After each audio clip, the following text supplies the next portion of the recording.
नमस्कार सहकारी मित्रांनो, माझ्या यूट्यूब चॅनलला आपल्या सर्वांचे पुनश्च एकदा हार्दिक स्वागत आहे.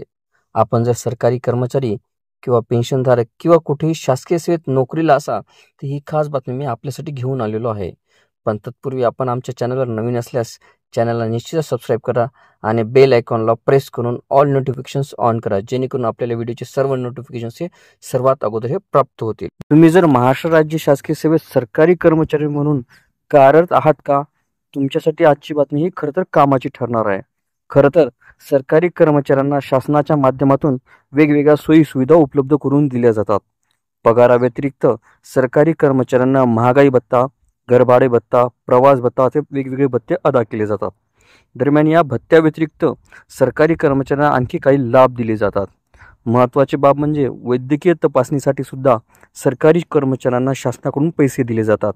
मात्र या वैद्यकीय तपासणीसाठी दिल्या जाणाऱ्या पैशांचा सर्वच कर्मचाऱ्यांना लाभ मिळत नाही. दरम्यान आता आपण राज्यातील कोणत्या शासकीय कर्मचाऱ्यांना वैद्यकीय तपासणीसाठी पैसे दिले जातात याबाबतचा शासन निर्णय नेमका काय सांगतो हे थोडक्यात जाणून घेणार आहोत. एप्रिल 2022 मध्ये जारी करण्यात आलेल्या GR नुसार म्हणजे शासन निर्णयानुसार व्हिडिओला सविस्तर बघण्यासाठी कृपया डिस्क्रिप्शन बॉक्समध्ये दिलेल्या लिंकवर क्लिक करा आणि संपूर्ण व्हिडिओ पाहावा.